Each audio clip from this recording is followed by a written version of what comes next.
բարելույս, հարգելի գործընկերներ, սիրելի հայրենակիցներ, այսօր ես իմ ելույթը 3 մասի կբաժանեմ, արձագանք ելույթներին, մտքերին, որոնք որ հնչել են այս դահլիճում, թեկնածուի անձին, արժանինքներին եւ հանձնաժողովի կարևորությանը։ Տեսեք, փորձում էի հասկանալ, թե որքանով եք անկեղծ ՔՊ-ականներ ձեր հարցադրումների մեջ, որքանով սկզբունքային ձեր իսկ արժեհամակարգում։ Ուրբաթ օրը շատ-շատերը ձեր խոսքի տողատակով մեղադրում էիք Դավիթ Ղազենյանին, թե ինչու է հեծը թանկ վարձով տարածքներ վերցրել Ռիոմոլում եւ Դալմամոլում են պարագայում, երբ որ մարդկանց մեծ հոսք կար այդ առևտրի կենտրոններ եւ մարդկանց հարմարավետության խնդիր կար։ Բայց ինչ որ է, ողջունում եմ ձեր արդարության այդ սկզբունքայնությունը, բայց կուզենամ ձեր շատ չծանրաբեռնելու համար ժողովուրդ Երևանի քաղաքապետարանում նմանատիպ մի քանի խնդիրների գնահատական տալ եւ ներկայացնել ձեզ, ինչպես նաեւ ակնկալել ձեր իսկ գնահատականը։ Տեսեք, 06/05/2026 թվականի մայիսի 6-ին Երևան ավտոբուս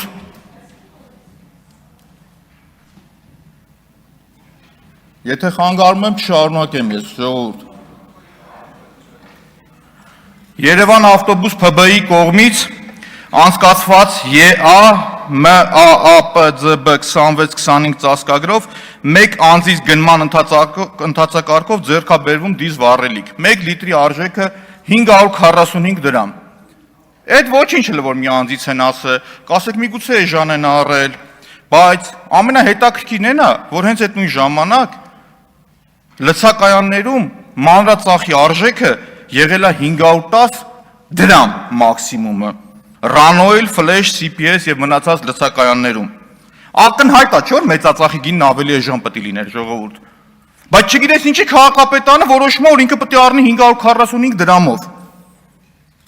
Լետի հետ, ժողովուրդ, ամենահավորը, քաղաքապետարանի նամակ եմ գրում, ասում եմ, ես ինչ պատմություն է, քաղաքապետարանը ինձ պատասխան է գրում, ասում է, գիտես ինչ կա, ընկերությունները, որ կան, առաջարկել են, որ ավելի էժան էլ կարող են տալ,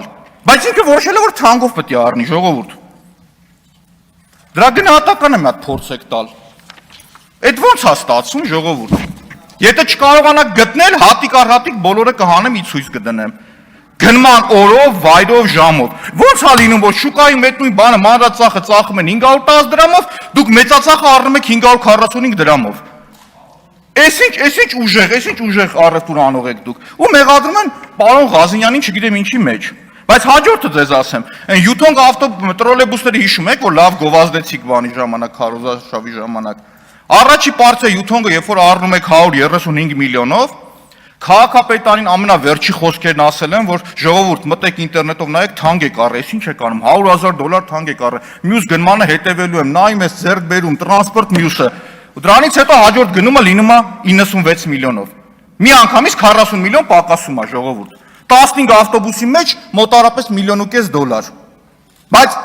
ամենաթարմը, շաբաթ օրը Ազատություն ռադիոկայանը հրապարակեց մի տեսանյութ, Պոլիկլինիկաները, որոնք որ ուղիղ Երևանի քաղաքապետարանի կուրացիայի տակ են եւ 20-ից ավել բժշկական կենտրոններ կա։ Ուրեմն 540,000 դրամով ինչ որ տնտեսվարող ասում է վարձով տվեք ինձ դեղատան համար։ Բայց քաղաքապետարանը ու քաղաքապետարանի պաշտոնյան ասում է չէ, ես նպատակը հարմար եմ գտնում 300,000 դրամով մեկ այլ տնտեսվարողի տալ։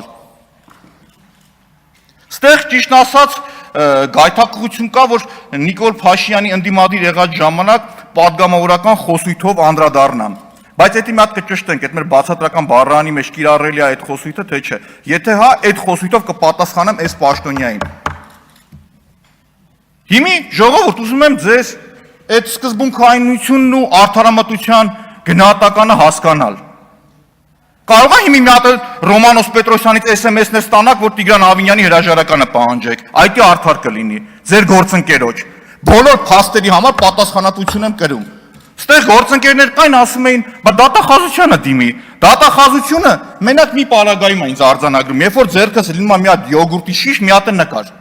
Մնացած բոլոր կոռուպցիայի բացահայտումներին ոչ մի գնահատական չի տալիս։ Հիմա շարունակեմ ժողովուրդ, անդրադառնամ տեխնացուի արժանինքներին։ Տեխնացուի արժանինքներին ես մեկ մտքով կանդրադառնամ, հայտնի հայկական խոսույթ կա, որ ընտանիքի լավագույն հայելին իր զավակն է։ Պարոն Ղազարյան, ձեր պարագայում ամենալավագույն օրինակն է։ Ու ամեն մարդու հայրենասիրությունը, հայրենիք սիրելը սկսվում է ընտանիքից։ Շատ ողջունելի է ուժեղ Հայաստանի Դավիթ Ղազարյանին որպես տեխնացու ներկայացնելը։ Հիմա շարունակեմ ժողովուրդ, հանձնաժողովի գործառույթներից եւ կարեւորությունից։ Հանձնաժողովի գործունեության ոլորտները ժողովուրդ տարածքային կառավարման, վարչատարածքային բաժանում, տեղական ինքնակառավարում, տարածքային զարգացում, համայնքային ծառայություն, էներգետիկա, շրջակա միջավայր ու մի քանի դրվագի եմ ուզում անդրադառնալ։ Նախորդ տարի Տիկին Աննա Գրիգորյանի հետ միասին աշխատանքային այցով եղել ենք Շիրակի մարզում, խնդիրները արձանագրել, վարչատարածքային բաժանման ու դրա դառը պտուղները արձանագրել։ Ահավոր երևույթ է, երբ որ նույն ամասիայի շրջանում Շիրակի մարզը ինչու եմ վերցրել, ամենաաղքատ մարզն է Հայաստանի Հանրապետությունում, 40%-ից ավել աղքատություն է Շիրակի մարզում։ Ամասիայում 19 դպրոցից խոշորացվելու արդյունքում 15-ը փակվում է ժողովուրդ։ 15-ը փակվելով դուք նպաստում եք, որպեսզի գյուղը դատարկվի, շատ ուղիղ գյուղը դատարկվի։ Հաջորդը նույն այդ շրջանից հանում եք դուք զինկոմիսարիատը, անձնագրային կետը, գյուղացիների համար կյանքի դժվարություն եք ստեղծում։ Դա անընդունելի է, ուղղակի անընդունելի է։ Արփա լիճը որոշում եք, որ հատուկ կարգավիճակ պետք է տաք Արփա լճի ազգային պարկին, դրա արդյունքում մարդկանց խոթհարքը շուրջ 13 անգամ թանկանում է։ 13 անգամ։ Ուրեմն, պարոն Սիմիջան, պատասխանեմ ձեր հարցին ու հիմնավորեմ, դուք կարող եք դրանից հետո ոնց որ հիմա առաջարկում են, որ հատուկ կարգավիճակ ունի, գյուղացիները ընդամենը 1 ամիս գործ ունեն այնտեղ, իրանց խոտը քաղել, 1 ամսվա պայմանագիր կնքել է, գյուղացին այդ բեռը չզգար իր վրա։ Այսինքն ստեղ պետք է ճկուն օրենսդրական լուծում։ Այստեղ պետք էր, որպեսզի եւ կառավարությունը եւ օրենսդիրը շատ ճկուն գործեր։ Ես չեմ ասում ինչի համար ազգային պարկի կարգավիճակ ստացել։ Ես ասում եմ դու պիտի գյուղացու կյանքը ավելի հարմար։ Այդ շրջանը հայտնի է իր անապահովությամբ, բայց շարունակեմ արագ խոսեմ։ Սպանդանոցների համար համատարած մարդկանց տուգանում էիք։ Անցյալ տարի Շիրակի մարզ գնալու պարագայում Շիրակի մարզում գործող 0 սպանդանոց չկար։ Զանգում է գյուղ վարչության պետին, տեսանյութը հրապարակել եմ։ Ասում անասուն ունենք մորթելու, ինչ անենք, ասում դիմեք հարևան մարզերին։ Շնորհակալություն Տիկին Գրիգորյան, ես ամասիայի ժողովրդի անունից եմ ասում, ձեր այդ ելույթներից անդրադառնալուց հետո Շիրակի մարզում 1 սպանդանոց բացել են։ 1, վերջապես։ Այսինքն եթե չլներ Աննա Գրիգորյանի խոսքը, դա ոչ է կբացվեր։ Հաջորդը ժողովուրդ, Կապսի ջրամբարի խայտարակ պատկերը 2023 թվականին 8 տարի 8 միլիարդ դոլար պարտք խոստացած ջրամբարներ կառուցել եք վեդին, որը լա ամբողջական չգիտես ավարտվել է թե չէ, ջուրը լցվի հասկանանք, այնուամենայնիվ ոնց է այդ ջրամբարի կարգավիճակը։ Կապսի ջրամբարը 2023 թվականի մայիսին պետք է սկսեի, 26-ին ավարտեիք։ Ծրագրի արժեքը շուրջ 120 միլիոն դոլար է եղել։ Գնում արձանագրում ենք, որ նույն Տիկին Գրիգորյանի հետ, որ 10% աշխատանք իրականացված չի,